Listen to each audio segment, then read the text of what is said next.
Olha, o outono, né, a gente sabe, é uma estação de transição que exige aí cuidados especiais com a pele. E com a chegada dessa estação, gente, as temperaturas mudam e a nossa pele também sente o impacto.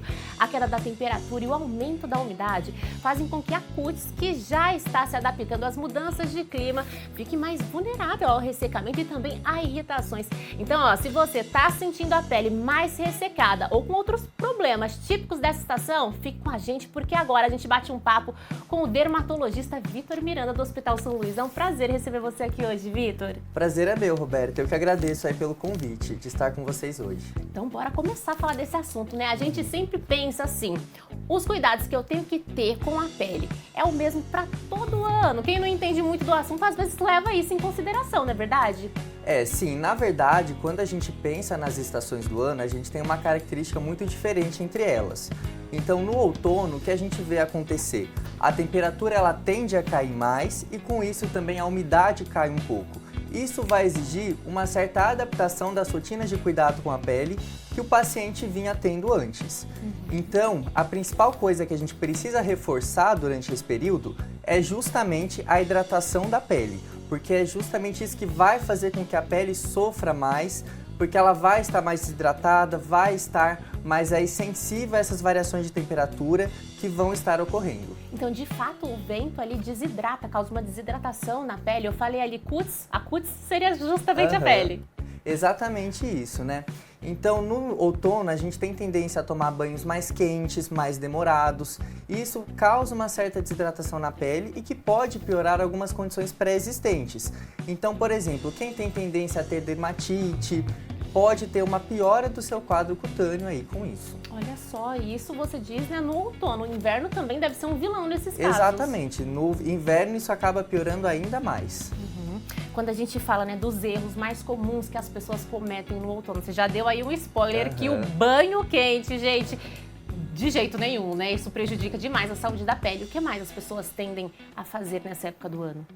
Para você que está em casa, uma coisa que é super importante da gente ter a precaução é justamente em relação a ter banhos mais curtos, no máximo 5 minutos, água morna para fria, evitar o uso de buchas, porque as buchas elas ressecam muito a pele, então bucha vegetal a gente não recomenda, é um dos grandes vilões dentro da dermatologia. Saiu do banho, é importante que o paciente já passe hidratante no seu corpo todo, justamente porque é nesses primeiros minutos após o banho que a pele vai estar mais sensível e mais ressecada e que a hidratação vai ter o seu potencial benefício maior ainda. Olha só que curioso, então, evitar bucha nem pensar. E isso vale também, né, para o cuidado que a gente fala, quando fala cuidado da pele, a gente fala do rosto, mas também do corpo como um todo, né? Exatamente. Então, por exemplo, no verão a gente tem a tendência a ter uma pele mais oleosa, principalmente a pele do rosto. Com o outono, com o inverno, isso tende a se alterar um pouco. A oleosidade da pele, ela tende a diminuir. Então, aqueles sabonetes muito adstringentes que controlam muito a oleosidade, pode ser que eles não sejam a melhor opção para a sua pele nesse momento. Então, sabonetes que fazem uma higienização mais suave, talvez seja uma melhor opção para essas épocas do ano. Considerar também que alguns pacientes, eles têm aí uma tendência a ter pele vermelha, pele ressecada, então o uso de um hidratante facial específico é super legal também. E nunca, jamais, usar o mesmo sabonete que a gente usa no corpo na pele do rosto. Olha só, porque a pele do rosto ali então é mais sensível, ali precisa ter um produto específico. Exatamente. No caso, né, você comentou da pele oleosa, surgiu uma dúvida. Normalmente quem tem a pele oleosa fala assim, nem preciso hidratar, de tanto óleo que tenho na pele, assim. De fato, precisa dessa hidratação ou não? Na verdade, o que vai mudar, toda a pele ela precisa de algum modo de hidratação. O que muda para a pele oleosa é o veículo em que eu vou entregar esse ativo de hidratação. Então, para uma pele mais oleosa, a gente vai preferir aqueles veículos, por exemplo, um sérum, um gel creme, que são veículos mais levinhos, que não vão pesar tanto para essa pele. Agora o que a gente tem que considerar enquanto no verão a gente prefere esses veículos mais leves, pode ser que agora no outono eu exija um veículo que vai entregar uma hidratação um pouco maior. Então, um creme mesmo, ou eventualmente até uma pomada para as áreas mais sensíveis. Quais são essas áreas mais sensíveis? Região das pálpebras, região da boca, do canto do nariz, que são áreas que a gente tem uma maior tendência a ter ressecamento. Olha só, a gente sabe, né, nessa época do ano a gente tende a se expor menos ao sol, justamente porque ele dá uma escondidinha, Exatamente. né? Mas ainda assim, a minha dúvida é preciso usar o protetor solar? Quando a gente pensa no Brasil, a gente está diante de um país tropical. Então, a incidência da radiação solar que a gente tem ao longo do ano, ela é bastante alta ao longo de todo o ano. E a gente tem a radiação ultravioleta A, que é aquela que principalmente não é bloqueada pelas nuvens. E tanto a radiação ultravioleta B quanto a radiação ultravioleta A, elas participam do surgimento de manchas, do aumento da incidência de câncer de pele. Tudo isso pode contribuir aí para um dano celular, para um dano ao DNA da pele. Então sim, o protetor solar precisa ser usado durante todo o ano. Mesmo que o sol esteja encoberto por nuvens, mesmo que pareça que realmente a gente não está tão exposto ao sol. E para as pessoas que têm tendência a ter manchas na pele, esse cuidado é ainda mais essencial ao longo de todo o ano. Por quê? Mesmo as luzes, que não é a luz do sol, mas as luzes que a gente está exposto dentro de ambientes internos, essas luzes internas mesmo, elas podem contribuir para o surgimento das manchas. Então o uso de protetor solar com cor para esses pacientes é super importante. Porque Olha o protetor só. solar com cor, ele bloqueia essa luz visível também. Olha só que bacana, essa eu nunca tinha ouvido, que interessante. Eu ia justamente comentar isso, né, que eu já tinha conversado com a minha dermatologista a respeito e ela falou justamente sobre isso, a gente estar exposto ali às luzes do celular na tela 24 horas por dia, isso também afeta a nossa qualidade, né, a saúde da nossa pele. Com certeza. A luz visível, ela está associada principalmente a essa questão das manchas. Então, o uso de algum ativo aí que vai bloquear essas luzes é super importante. Você comentou, né, sobre algumas doenças de pele, por exemplo, a dermatite. Essas pessoas precisam ter algum cuidado a mais do que as outras que não têm essas doenças? Uma doença que a gente vê muito que piora durante o inverno é a dermatite atópica. A dermatite atópica é uma doença que acomete principalmente crianças, eventualmente alguns adultos também, e que causa ressecamento na pele de modo geral e pode formar algumas lesões vermelhas que coçam, que descamam, principalmente na região dos antebraços, na região atrás dos joelhos, na região do pescoço. Esses pacientes, às vezes, eles têm alguma tendência a ter outras alergias, como rinite ou asma. Então, sim, esses pacientes eles podem ter essa piora durante o inverno, porque o clima está pior para a pele deles, e com isso eles precisam, talvez, adaptar um pouco o tratamento que eles vinham fazendo antes. Então, é o momento da gente caprichar mais na hidratação dessa pele, pelo menos 2 vezes ao dia, passar um hidratante adequado para o seu tipo de pele, e conversar com o seu médico se de repente não precisa avançar um pouco no tratamento que ele vinha fazendo, né? Então, por exemplo, cremes de corticoide que tem uma ação anti-inflamatória, às vezes esses pacientes vão precisar fazer uso, ou eventualmente até medicações de tomar, comprimido mesmo. Nesse caso aí, né, já entra com o medicamento. Agora, Exatamente. queria saber como é que a alimentação pode ajudar, né, essas pessoas nessa época do ano. Quando a gente pensa na pele, a pele é um reflexo de tudo que está acontecendo no nosso organismo. Então, aquele paciente que não tem uma alimentação adequada, ele pode sim ter uma piora aí da sua pele, de modo geral. Então, a pele ela vai ter menos viço, vai ter menos brilho, se o paciente não está tendo um consumo adequado dos diversos nutrientes que a gente precisa. Então, primeiramente, a gente tem que ver, ele está tendo uma ingesta de proteína adequada? Como é que está o consumo de carne, de outras fontes de proteína dentro da dieta dele? Segunda coisa, consumo de nutrientes. Como é que está a questão de ingestão de saladas, de legumes, de frutas? As porções estão adequadas? Porque as frutas, elas são ricas em ativos antioxidantes, que vão contribuir para a saúde da nossa pele também. Então, o paciente que não está tendo essa preocupação com a alimentação, ele vai ter uma pele um pouco mais ressecada também. Então, a alimentação é fundamental, né? A gente não pode esquecer também da hidratação. A água também ajuda muito. Tomar bastante água, no mínimo aí 2 litros por dia. Isso varia muito de acordo com o peso da pessoa, mas isso também precisa ser um cuidado para a gente ter. E nessa época do ano, né, pelo menos eu sinto muito isso, assim, que não tá o solzão, não tá muito calor, eu tendo a deixar a garrafinha de água mais de lado. Exatamente. Tem alguma técnica aí para as pessoas que estão em casa não esquecer de tomar água? Olha, a gente tem muito aplicativo no celular que a gente consegue fazer esse recordatório para a pessoa, deixar a garrafinha de água em vários lugares, então no trabalho, em casa, no carro, Tudo isso são estratégias que a gente pode ter ao longo do dia aí para contribuir para a hidratação. Mas lembrar também que a hidratação só por água, ela não vai se traduzir necessariamente numa hidratação da pele. Então o uso do hidratante continua sendo importante, né? A gente tem vários veículos aí de hidratante. Tem gente que fala, eu não consigo usar hidratante na minha pele porque fica muito melado, fica muito melecado, eu não gosto da sensação que isso me traz. A gente tem aí no mercado vários tipos de hidratante, de vários preços que cabem no bolso de qualquer pessoa, né? A gente só tem que adaptar aí o melhor hidratante para cada pessoa. Então tem hidratante que é um pouco mais melecado, sim, para quem gosta de ter esse aspecto mais da pele hidratada mesmo. Quem tem dificuldade em passar, a gente pode deixar um hidratante em loção, que ele espalha mais facilmente. Para quem tem pelos também no corpo, isso acaba ajudando esse hidratante em loção, porque ele espalha mais fácil.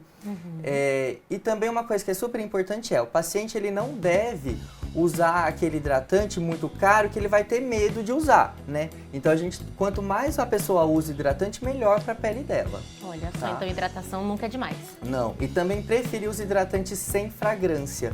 Porque os hidratantes que não têm cheiro, eles entregam um melhor poder de hidratação para a pele. Esses hidratantes que têm fragrância, para quem já tem alguma condição prévia, algum tipo de dermatite, a dermatite pode acabar piorando. Olha só que curioso, caramba. Ô Vitor, deixa eu te fazer uma pergunta agora, né? Quero saber se você já sofreu em alguma fase da vida com espinha, porque sua pele tá maravilhosa, não me parece que já sofreu. Olha, na verdade, eu já tive muita espinha na época da adolescência. Eu, inclusive, precisei tomar aquele remédio que é a isotretinoína, mas depois que eu fiz esse tratamento, ela ficou muito bem controlado. Qual que é a questão aí? A acne, ela é uma doença da pele, ela exige tratamento. Então a gente tem que tratar as espinhas justamente para prevenir as cicatrizes. Então aquele paciente que já tem muita espinha, que está evoluindo com cicatriz, é interessante que ele procure um médico dermatologista justamente para ter uma avaliação melhor e receber um tratamento adequado para prevenir essas cicatrizes. Porque é muito mais fácil eu tratar uma espinha, tratar uma acne, do que eu fazer um tratamento de cicatriz lá na frente. Agora, uma dúvida, doutor Vitor.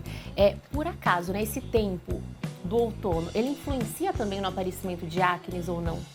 Hoje a gente entende que a acne ela é uma doença multifatorial. Entre os fatores que contribuem para a piora da acne está a piora da barreira cutânea da pele. Então, nesse período do outono, do inverno, o paciente ele pode ter sim uma piora da barreira cutânea. Com isso, ele tem uma inflamação que acontece ali na pele dele e isso pode piorar o quadro da acne. Então, diferente do que a gente entendia anteriormente, a pele oleosa, acneica, precisa sim da hidratação. Então é isso que a gente tem que reforçar nesse período. E justamente, né, como a gente está numa época do ano em que a gente tem menor incidência dos raios solares e a gente tem uma menor exposição aí ao sol, é interessante a gente considerar alguns tratamentos nessa época do ano, como por exemplo os peelings e os lasers. É nessa época do inverno, do outono, que a gente pode lançar mão de tratamentos um pouquinho mais agressivos, que vão ter um tempo de recuperação maior aí para o paciente. Então, é o momento da gente orientar o paciente a fazer esses tratamentos, né, no consultório.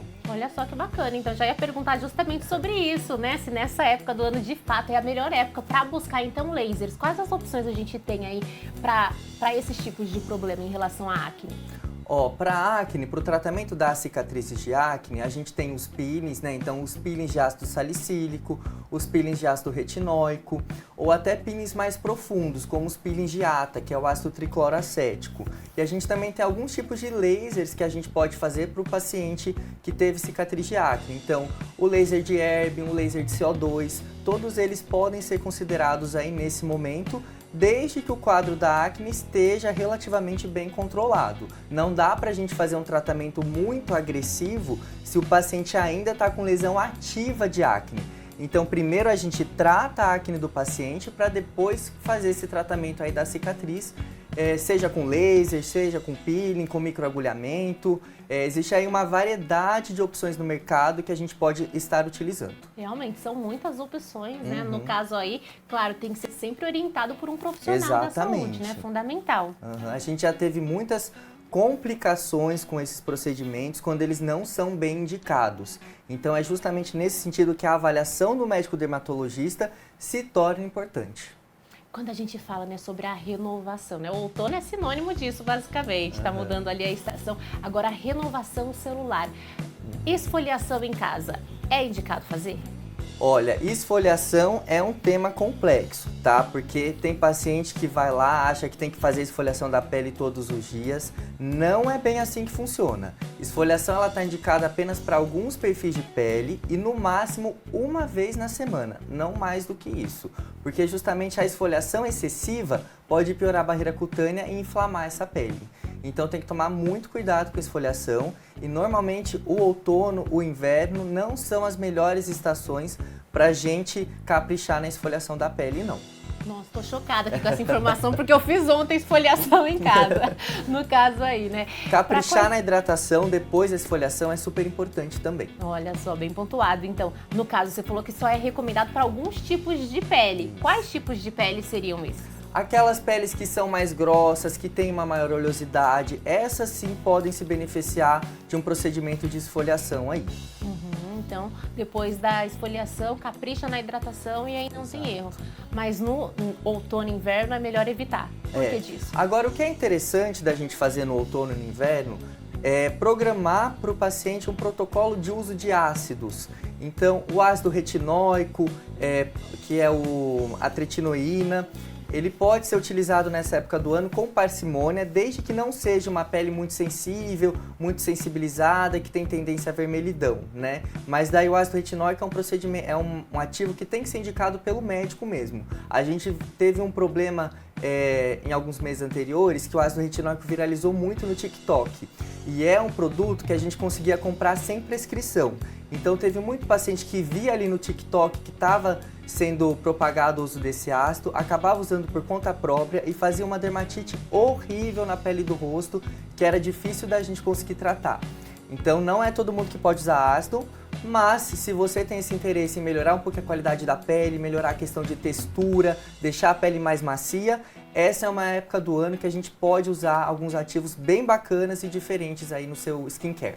Para quem tá em casa, então, vai começar o skincare agora, tá vendo aqui essa entrevista, né? E falou, vou dar início ao meu skincare. Quais produtos você diz precisa começar por eles, não pode faltar? Olha, o skincare, ele tem 3 passos fundamentais. Primeiro deles, limpeza, higienização da pele com sabonete específico para o seu tipo de pele.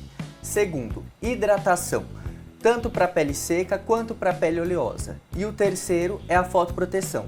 Uso do protetor solar em quantidade adequada e reaplicando ao longo do seu dia. Com esses 3 passos, você aí de casa vai estar muito bem assistido no seu skincare. Olha só que dica bacana, então, para você que está nos acompanhando. Para a gente ir finalizando, né? Você tinha comentado agora há pouco sobre os lábios ressecados. Nessa época do ano, eles sofrem bastante, né? O que a gente pode fazer aí para ajudar? O que eu gosto bastante é o paciente manter o uso de algum hidratante labial, pode até ser um batom com ação mais hidratante ao longo do dia, mas à noite eu gosto muito das pomadas cicatrizantes, das pomadas reparadoras da barreira cutânea, que normalmente elas têm um ativo que é a vaselina. Então, lambuzar realmente o lábio à noite com esse hidratante um pouquinho mais potente na forma de pomada é uma excelente opção para quem tem tendência a ter lábio ressecado. Olha, mais uma dica muito bacana, né? Porque afinal ninguém merece ficar com o lábio cortadinho assim. Exatamente. Nessa época, dói demais até para se alimentar. Agora falando, né, sobre mãos e pés ressecados, que acontece também e muito nessa época do ano. O que você recomenda?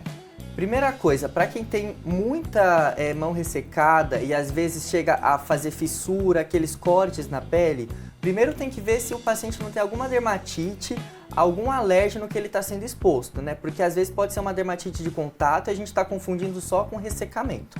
Agora, considerando que é só um ressecamento da pele, existem alguns hidratantes que são mais específicos para essa área de pés e mãos, que a gente tem uma pele um pouquinho mais grossa, né? Então, por exemplo, hidratantes que têm ureia são super bacanas para a gente utilizar nessas áreas. E também tem que ser algo mais específico para a mão e para o pé, porque às vezes o hidratante do corpo fica muito melecado nessas regiões. E a cosmética, o sensorial desses produtos não é tão adequado, tá? Então, investir nesses ativos vale bem a pena. Eu vi uma diquinha no TikTok, me disse é verdade, né? Passar bastante creme reparador nos pés e colocar uma meia. Isso ajuda à noite? Ajuda, porque isso a gente chama de hidratação oclusiva. Então, quando você coloca a meia por cima de algum creme que você passou, isso aumenta a absorção para sua pele. Então, o efeito do creme é potencializado. Isso acontece não só com hidratante, mas até eventualmente com medicamentos tópicos que a gente passa na pele. Olha só, que curioso, né? Agora, pra gente finalizar realmente, só mais uma perguntinha vou fazer aqui pra você. Em relação ao uso de maquiagem, você comentou de usar um batom mais hidratante. Isso vale também pra questão da base que a gente usa no dia a dia, essas coisas assim? Olha, a maquiagem, se ela for um produto não comedogênico, ela é bastante interessante sim, justamente porque a base ela fornece essa proteção contra a luz visível que a gente tinha comentado anteriormente. Só que todo paciente que usa maquiagem, ao final do dia, ele precisa remover essa maquiagem, porque senão vai acumulando sujeira ali na pele, isso leva a um processo de obstrução do folículo piloso, isso pode piorar cravos, pode piorar espinhas e eventualmente também até causar dermatite.